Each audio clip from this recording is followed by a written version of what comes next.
ఊరు నుంచి మీ దగ్గర నుంచి గవర్నమెంట్ స్కూల్లో చదివి మీతో పాటు 20 ఏళ్ళు ఉండి జడ్పీటీసీగా ఎమ్మెల్సీగా ఎమ్మెల్యేగా ఎంపీగా 20 సంవత్సరాలు మీతో పాటు ఉండి మీతో పాటు పెరిగి మీతో పాటు మీరు ఆశీర్వదిస్తేనే ఈరోజు తెలంగాణ రాష్ట్రానికి ముఖ్యమంత్రి అయినా చదువుకోవడానికి గుంటూరు పోలేదు, లేకపోతే పూనా పోలేదు, లేకపోతే అమెరికా పోలే. నేను చదివింది ఇక్కడనే, పెరిగింది ఇక్కడనే, ఎన్నికైంది ఇక్కడనే. మా తాతలు ముత్తాతలు ఎవరు పెద్ద పెద్ద పదవులలో లేరు. మా నాయన పేరు చెప్పి నేను ఇక్కడికి రాలేదు. కష్టపడి మీరు ఆశీర్వదిస్తే ఇక్కడికి వచ్చిన. చెట్టు పేరు చెప్పి చింతకాయలు అమ్మదలుచుకోలేదు నేను. కొంతమంది చెట్టు పేరు చెప్పి అమ్ముకునే ప్రయత్నం చేస్తారు. అట్లాంటి వాళ్ళని చూస్తున్నాం. వాళ్ళకి బాధ ఉంది, దుఃఖం ఉంది, కోపం ఉంది. ఎందుకంటే ఉన్న పదంగా ఒక రైతు బిడ్డ ముఖ్యమంత్రి అయితే ఎట్లా, దొరల చేతులు ఉండాల్సిన పెత్తనం పేదోళ్ళ చేతులకు పోతే ఎట్లా అని వాళ్ళకి ఆవేదన ఉంటుంది.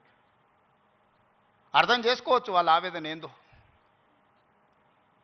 అట్లాంటి వాళ్ళ ఉచ్చుల పడకండి.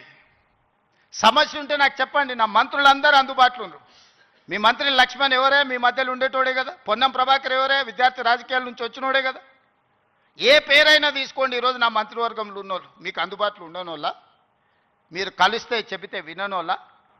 ఇవాళ ప్రొఫెసర్ కోదండరామ్ గారిని ఎమ్మెల్సీగా చేసినాం. ఎందుకు మీ సమస్యలు విని చట్టసభలలో ప్రస్తావిస్తాడని. కుట్ర చేసి సుప్రీంకోర్టుకి వెళ్ళి కొట్టేపించారు. నేను మళ్ళీ చెప్తున్నా, సార్ 15 రోజులు మళ్ళీ ఎమ్మెల్సీకి పంపుతాం. ఎవడడ్డం వస్తాడో చూద్దాం. ఎందుకంటే ప్రజాస్వామికంగా ప్రజల సమస్యల్ని ప్రస్తావించే వాళ్ళు చట్టసభలో ఉండాలనేది నా ఆలోచన. అలాంటి వాళ్ళను పంపించినప్పుడు వాళ్ళకు కూడా పదవి ఉండొద్దని సుప్రీంకోర్టు వరకు పోయి కోట్ల రూపాయలు పెట్టి పెద్ద పెద్ద న్యాయవాదులను తీసుకొచ్చి ప్రొఫెసర్ కోదండరామ్ సార్ని ఎమ్మెల్సీగా తొలగించారు. ఏం పైశాచికానందమేది, ఏం శునకానందం. సార్ ఒక్కడు ప్రొఫెసర్గా ఉంటే తప్ప, ప్రొఫెసర్ గారు ఎమ్మెల్సీగా ఉంటే తప్ప.